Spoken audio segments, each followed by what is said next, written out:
Hello, I'm Chris Williams from Read Comics They're Bad For You. Today we're going to be reviewing Uncanny X Men issue 18. The cover was done by Wallace Patricio, and it's a really good classic 90s cover.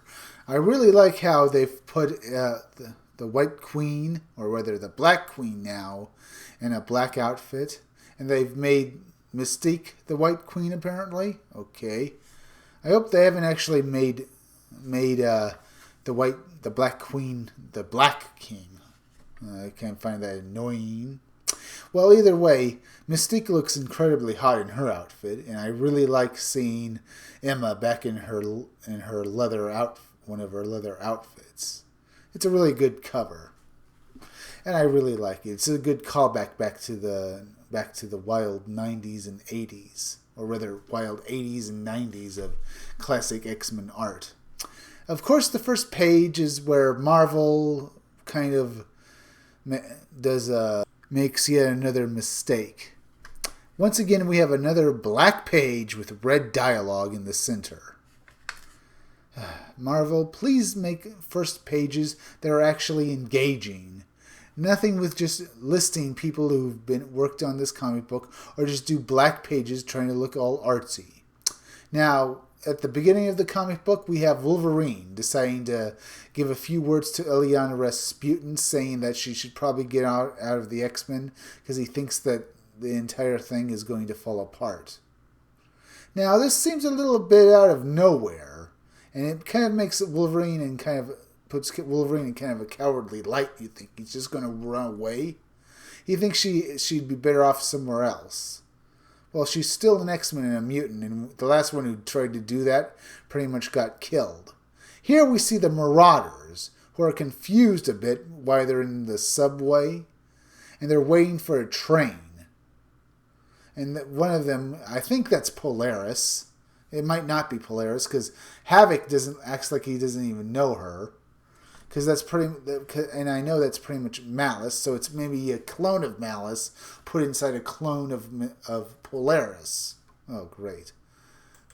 The fight between the X-Men and the Marauders begins soon, but with the previous issue, something doesn't seem right. It's probably because Mystique is having the Black Queen, or I say possibly the Black King, mess with the Marauders' heads and the X-Men's heads. What happens next is a sort of confused fight that starts with Chamber attacking the Marauders. As soon as they say that they don't want, the Marauders say they don't want trouble. And they also say that it had nothing to do with a bunch of mutants that were killed down in the Morlock tunnels. Chambers says liar and then unloads on the Marauders. And this paints them all in a bad light. And I have to say that I don't understand what the writer here, Matthew Rosenberg, is going for. He's so all over the place because this makes no sense. Why would the Marauders even say that they would take pride and admit that they killed those mutants down in the sewers if they did it? But they say they didn't. I don't understand why they did that. And the fight begins as soon as Chamber tries and kills the Marauders. This fight is kind of pointless, you'll see later on. And we see the Marauders and X-Men go at it. And I'm not even so sure they even know what they're fighting for. And is this something that happened in a previous issue with a bunch of mutants being killed down in the Morlock tunnels? Or did this recently happen?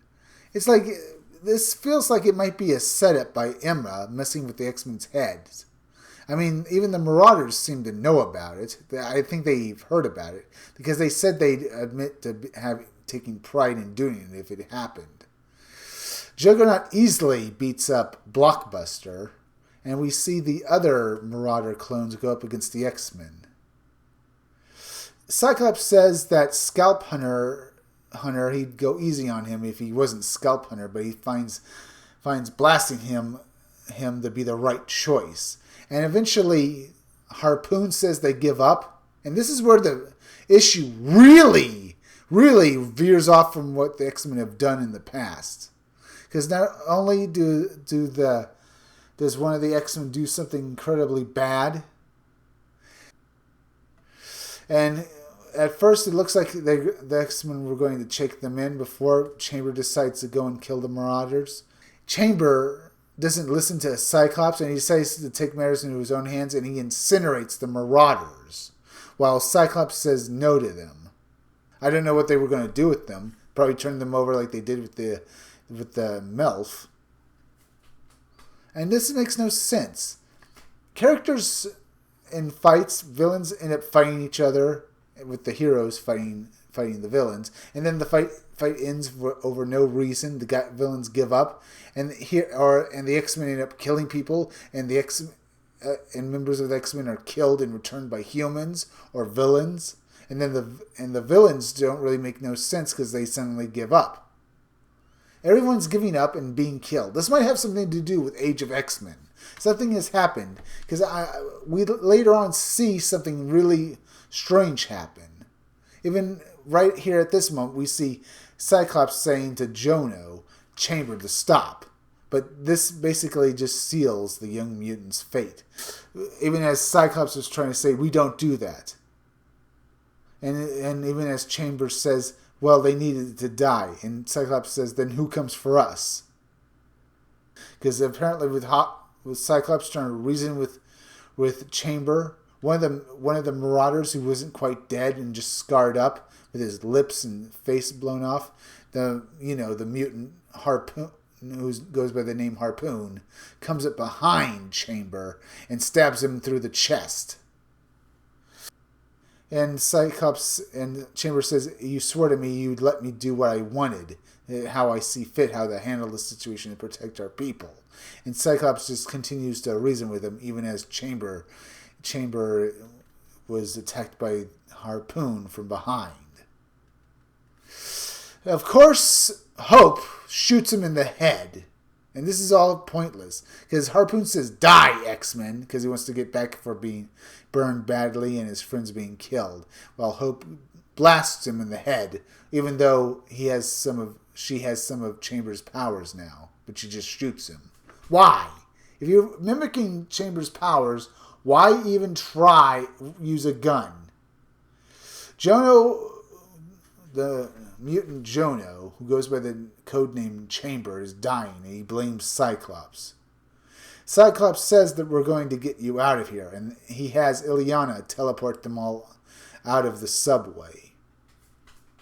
What happens next is another confused fight scene as the X-Men end up back at Harry's hideaway, where they've been using it as a surrogate base. See, this is part of the thing of what's happened recently with the X-Men. They have a bunch of confused storylines, and they're still good. The X-Men are X-Men, and reading them is still a somewhat enjoyable experience. And when they come into situations like this, where suddenly Sinister appears and attacks the X-Men. He even insults them that they've fallen so low that they're running their operations out of the back room of a bar. And he sort of laughs at them. He's also brought a bunch of his clones with him, and his clones have learned a new trick. They fuse together and become a giant super clone. Well, while the original Mr. Sinister just looks on and marvels at his own genius. Yeah, this is not bad. It's a good fight scene, but the fight scene is soon over with when Havoc, Cyclops' brother, has had enough. He unleashes a giant, massive blast of cosmic energy, destroying the hybrid clone. And this is where I think this has something to do with Age of X-Men, because Mr. Sinister just surrenders, like the Marauders and the Melf. Oh, well, I think the Melf were surrendered. And what happens? The other thing that happens is now Havoc is starting to look like he's disappearing. As far as I know, Havoc has used massive amounts of his powers before, but he's never looked like he's fading. That's almost like it's a dream or an illusion. And this is what I think it is. This probably has something to do with Emma Frost, and she's messing with their heads, and basically Havoc nearly broke out of the illusion. Now, this is where things are strange, because they mentioned Juggernaut, but he should be immune to such powers because he wears that helmet. And Emma Frost and the Black Queen continue to make plans for their fight with the X-Men. I don't know what they're planning, but it does look somewhat interesting. But it's still just a confused situation that the X-Men are in right now. Characters are dying left and right, both villains and heroes, and I'm not so sure it's actually happening. It might be just an illusion. And they're killing heroes like Chamber and Wolfsbane, characters I really love. And they're just doing this in such a confused story. Now, this issue was bad but enjoyable. Well, at least that's my opinion, because I really love the X-Men, and it's sad to see them in such a state. But you gotta understand, Stan, if you keep doing this, Marvel, continuing to make your brand so bad, you're not gonna get fans back. Now, if you like this review, subscribe. Make sure you're still subscribed. If you're watching my videos but you haven't subscribed, hit that bell. I want you to get every notification for all my upcoming videos. And also, I want you to hit that like button and leave some comments down below. Now, keep checking back in future videos for more information on my own independent comic book, Scumdogs. Now, I'll tell you this much. It'll be far better put together than this story that we've been reading in Uncanny X Men 18. I give you that much. At least I'll try to get it done better than what Matthew Rosenberg has done. And I'll try to have better artwork than Carlos Villa.